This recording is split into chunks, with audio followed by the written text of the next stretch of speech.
¿Qué tal, chicos? ¿Cómo estamos? Vamos con esta nueva entrega, una nueva clase, la clase número 4. Espero que vayamos probando la nueva modalidad, a ver si funciona. Me gustaría recibir comentarios de lo que fue la modalidad anterior. Recuerden que está programado para que cada clase dure 3 horas, para que el tiempo de inversión que ustedes hagan en estas clases sean de 3 horas por clase. No necesariamente tienen que hacer una y ahí nomás hacer la otra. No me tienen que enviar las cosas. Esto se trata de adecuar el calendario que ustedes tienen, y los tiempos de entrega de trabajo práctico lo vamos a ir estableciendo conforme vayan avanzando las clases. Un dato importante de información, como para ir conociendo, es que los trabajos, cuando yo los corrijo y los reenvío para que ustedes completen algo o rehagan algo, es porque apunto a que podamos hacer alguna ida y vuelta. Sé que por ahí los tiempos de devolución demoran mucho y sucede también que me encuentro a veces excedido por la cantidad de trabajos que recibo, pero la idea es que haya un ida y vuelta en esto, y en tanto ustedes cumplan con los trabajos, la modalidad del aprobado va a estar. ¿Cuál va a ser la calificación, la nota numérica que tenga este trabajo? Eso se va a estipular más adelante cuando veamos si se normaliza la situación. Por ahora trabajamos en función de trabajos aprobados o desaprobados. Bien, entonces, tomando como referencia lo que venimos hablando, las primeras clases hablábamos de la política, analizamos en un primer trabajo especial el tema de las acciones políticas de los gobiernos con respecto a las enfermedades. Pudimos avanzar para poder empezar a entender qué es la política con respecto a lo político y la política, y en la clase anterior veíamos los elementos y cerrábamos trabajando con el tema del poder en términos generales. Hoy vamos a avanzar un poco más en esta idea del poder para ir ingresando a lo que sería el poder político.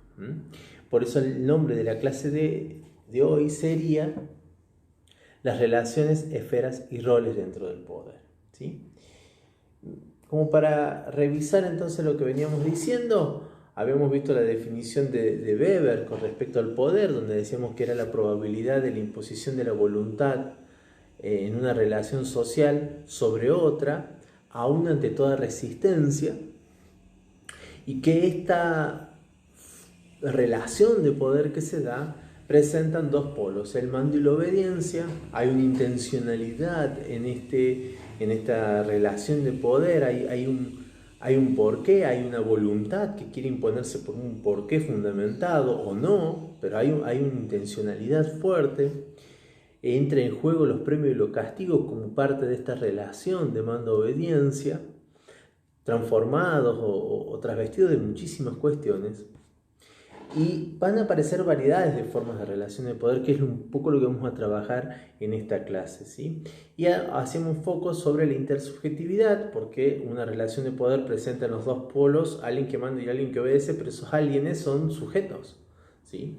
Y entonces hay un cruce y hay una conciencia de esta situación también, ¿sí? Y que entre los dos polos se sucede una asimetría que va a estar establecida por los roles que llevan adelante dentro de esta relación de poder.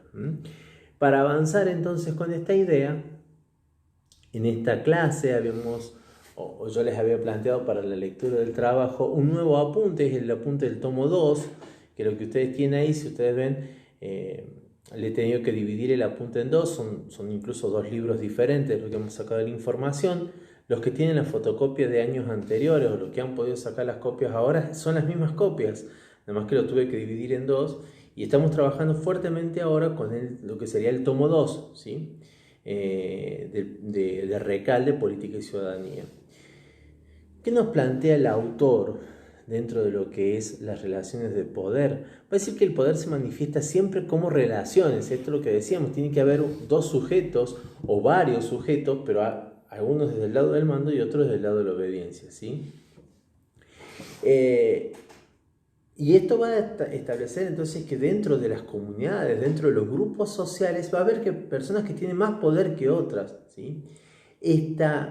pertenencia al poder, este poder que uno puede ostentar dentro de una comunidad, va a depender de numerosos factores, ¿sí?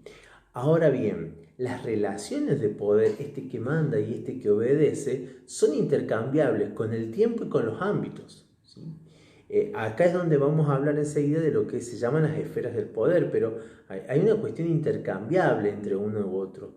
Yo hoy me toca ser padre, pero antes fui hijo, y entonces eso me establecía en una relación de poder totalmente diferente, ¿sí? Y entonces, conforme van pasando el tiempo, vamos cambiando. ¿Vieron cuando ahí dice, ya vas a ser padre, ya vas a ser madre? Bueno, tiene que ver con eso. Ya va a estar de este otro lado y vamos a ver cómo respondes. O cuando les toca a ustedes tener que ser alumnos y estar con nosotros, que nosotros les pidamos que se callen, que escuchen, que entiendan, y ustedes no quieren, y entonces aparecen pruebas o alguna sanción o algún llamado de atención. Pero cuando a ustedes les toca exponer, se dan cuenta que cuando uno está del otro lado, cuando uno tiene la palabra, cuando uno tiene que hablar, cuando uno cree que tiene el poder de captar la atención de los otros y no lo puede, se da cuenta cómo los medios son pocos para poder llevar adelante, ¿sí? Entonces las posturas son intercambiables. Hay veces que me toca estar de un lado y hay veces que me toca estar del otro, ¿sí?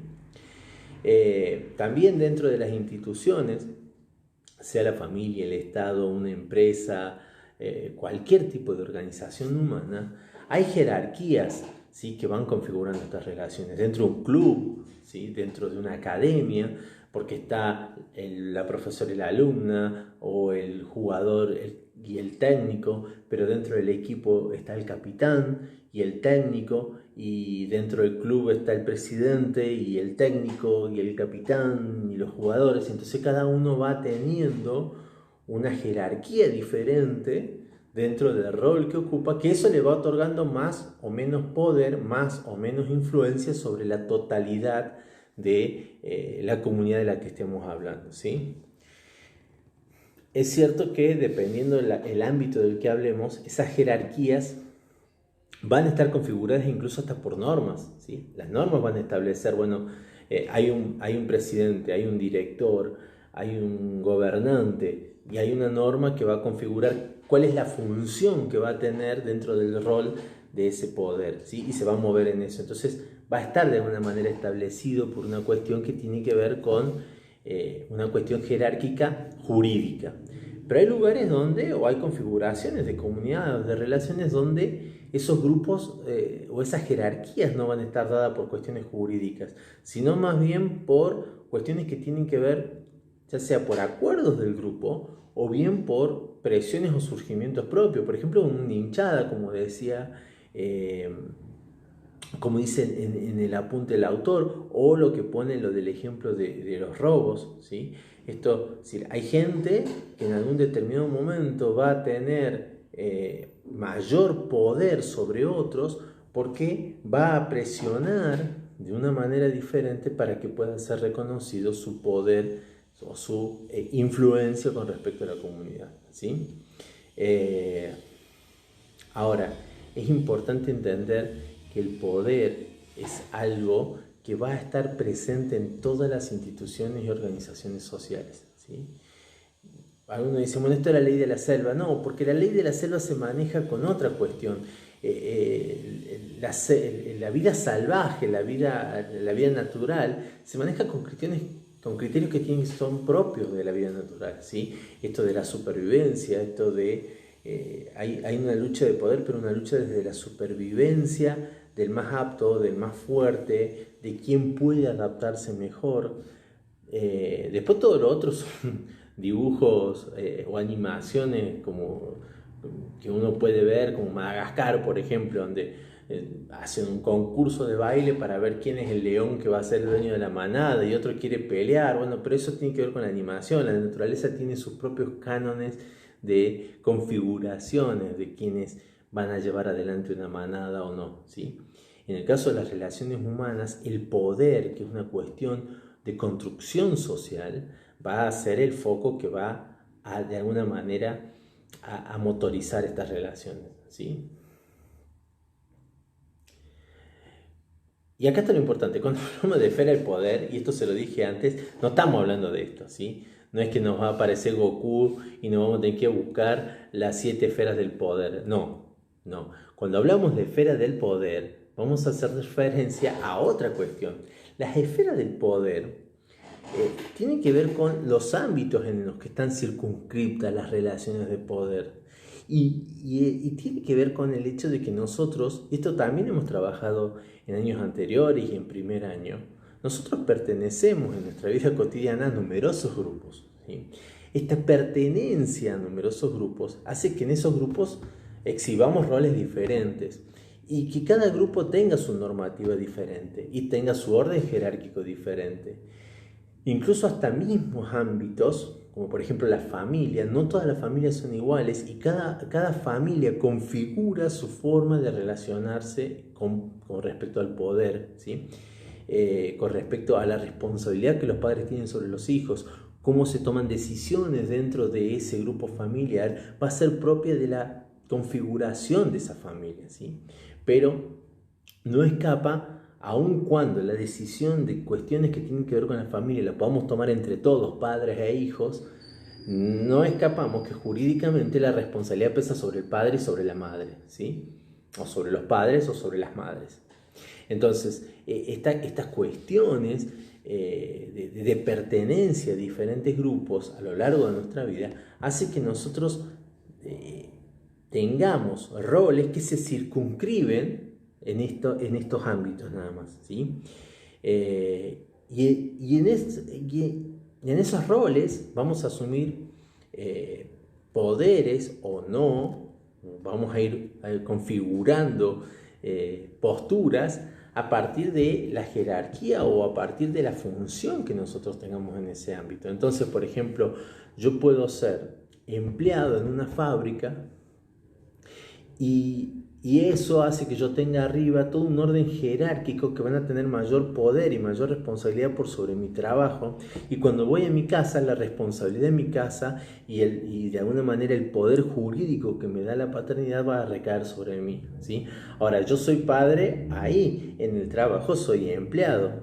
Como yo soy profesor delante de ustedes y tengo una autoridad y tengo un cierto poder por esa autoridad y esa relación que existe entre nosotros como profesor y alumno, pero a la vez mi tarea está siendo supervisada por los directivos, que a su vez su tarea está siendo supervisada por los representantes legales, que a la vez ellos están supervisados por los ministerios de educación, y así va subiendo el orden jerárquico. Entonces, dependiendo el nivel de influencia donde estemos, va a ser también el cómo se va a ver de alguna manera focalizado ese poder, ¿sí? Yo tengo este poder en este ámbito, en otro ámbito no lo tendré, se verá modificado, se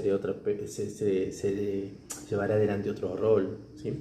Entonces, eso es importante tener en cuenta con respecto a las esferas de poder. Tiene que ver con los ámbitos, ¿sí? El presidente de la nación es presidente de la nación y en el ámbito nacional tiene un poder otorgado. Ahora, no por ser el presidente de Argentina puede ir a cualquier país del mundo y hacer lo que quiera, ¿sí? Porque su ámbito está circunscrito en la Argentina. Y es más, capaz que llega a la casa y en su casa no toma ninguna decisión y lo hace su mujer. Y ahí podemos decir, bueno, pero ¿quién tiene más poder? Su mujer. Bueno, tendría que ver con una cuestión de configuración de cada uno de estos ámbitos sobre el poder. Ahora, en su familia, él no es el presidente de la nación, ¿sí? Entonces, cada uno asume un rol de poder dependiendo esa esfera donde se encuentra acotado ese poder. Y acá es donde van a aparecer algunas cuestiones que vamos a ir definiendo con respecto a los roles. El rol de la autoridad y el poder van a estar ligados, pero como dijimos en el trabajo, no necesariamente son sinónimos, ¿sí? La autoridad tiene que ver con aquella persona que va a tener un rol y en ese rol tiene la capacidad de poder mandar o gobernar a otras que están subordinadas, ¿sí? Entonces yo soy autoridad porque se me ha dado ese rol de autoridad y por lo tanto se me ha otorgado un poder que hace que yo tenga que tomar decisiones por sobre a aquellos que dependen de esas decisiones. Ahora no quiere decir que eso tenga que ver ligado con un látigo, no. el hecho de que yo tenga un rol de autoridad por sobre otros que están debajo mío, hace que yo tenga una responsabilidad sobre las acciones que voy a realizar para que aquellos que están por debajo mío hagan lo que deban hacer. Ahora, eso ya nos da una relación de poder. Pero existen también otras configuraciones que tienen que ver con la de ser líder. Y el líder no necesariamente responde al rol jurídico o al rol establecido de autoridad, ¿sí? Y acá es donde se pone en juego lo que decimos el otro poder. Si bien el rol de autoridad me otorga a mí, establecido por una normativa, por un acuerdo, ciertos ámbitos y ciertas estrategias de poder, el líder va a ser aquel que va a encabezar o va a dirigir un grupo y que no necesariamente ostenta para sí algún tipo de rol de autoridad que haga que tenga influencia sobre el resto, ¿sí? Entonces, yo puedo tener a una persona que sea el directivo de algún lugar o jefe de algún lugar, y puedo tener dentro de los empleados a alguien que es líder, capaz de motorizar a los empleados, capaz de motorizar al grupo de tal manera que constantemente estén ejerciendo algún tipo de resistencia a ese poder que tiene la autoridad. Y muchas veces puede ser que este líder lleve a ese grupo a poder eliminar esa autoridad y tomar ellos ese cargo, ¿sí? o otorgarle a otro ese cargo. Entonces, no siempre el rol de autoridad va a estar ligado con ser líder, ni siquiera va a estar ligado con necesariamente el que tiene más poder. Muchas veces esta tensión entre la autoridad y el líder es una tensión que genera muchas diferencias y muchas grietas dentro de una comunidad. ¿Qué sería lo ideal? Bueno, que esa autoridad sea líder y que haya llegado a ese lugar y a ese rol justamente por la influencia que tiene dentro de ese grupo, y que como líder esa influencia sea positiva en tanto lo potencia al grupo y no sea un líder que sea capaz de juntarlo a todo y ir a pegarle a otro, ir a saquear algún lugar, entrar a robar en algún banco. Entonces, el líder también tiene que tener una ascendencia positiva sobre su grupo de influencia, ¿sí? Y también aparece otra cuestión que va a ser importante, que tiene que ver con el autoritarismo. La autoridad no necesariamente tiene que ser autoritaria, ¿sí? El autoritarismo va a aparecer en realidad cuando la autoridad comienza, y muchas veces el líder también. Lo que pasa es que el líder no responde necesariamente a una cuestión jerarquizada de por qué ha llegado a ese rol, pero el autoritarismo va a aparecer cuando la autoridad comienza a hacer abuso del poder que tiene, y entonces comienza a tomar decisiones que se llevan por delante las otras voluntades, que no necesariamente no tiene que ver solo con oponerse a la resistencia del otro, sino que inmediatamente es ir contra el otro, ¿sí? Entonces, por lo general la palabra autoritarismo va a hacer también referencia a los gobiernos totalitarios y a los gobiernos autoritarios que van a tomar decisiones por arriba de los derechos y las facultades del resto de las personas. Pero también en cualquier otro ámbito humano aparecen situaciones de autoritarismo cuando el otro toma decisiones que incluso están por encima de lo que la norma establece que puede tomar como decisiones desde el poder que ostenta desde el rol, ¿sí? Entonces yo, si empiezo a tomar decisiones, qué sé yo, por ejemplo, yo como autoridad del colegio, empiezo, bueno, miren, ¿saben qué? A partir de ahora todo el mundo entra a las 6 de la mañana y se va a las 3 de la tarde. No, pero hay una ley que dice, no me importa la ley, acá se hace esto. A partir de ahora todo el mundo tiene clases y no recreo. No, pero está estipulado. No. Y empiezo a tomar decisiones que me exceden a lo que la norma dice. Comienzan a hacer decisiones que son autoritarias porque estoy haciendo un abuso del poder que se me ha otorgado desde el rol de la autoridad. Y un hecho que va a ser importante como para ir cerrando es entender entonces que las relaciones de poder se van a dar sí o sí en todos los grupos sociales. No es que uno diga, ya hay una cuestión de poder en el medio, no.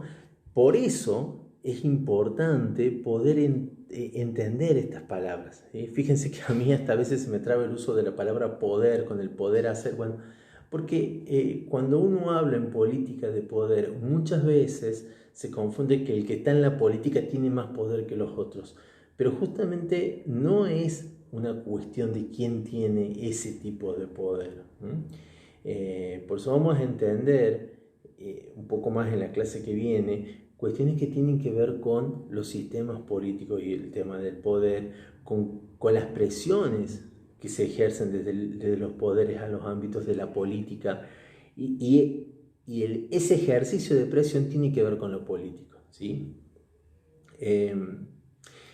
Me parece importante, para terminar de cerrar la idea del poder como concepto general, que ustedes avancen sobre el trabajo que les propongo, ¿sí? El tema de mirar las situaciones que se dan ahí, que ustedes puedan describir qué tipo de relaciones y qué esferas de poder están apareciendo en cada una de esas tres imágenes.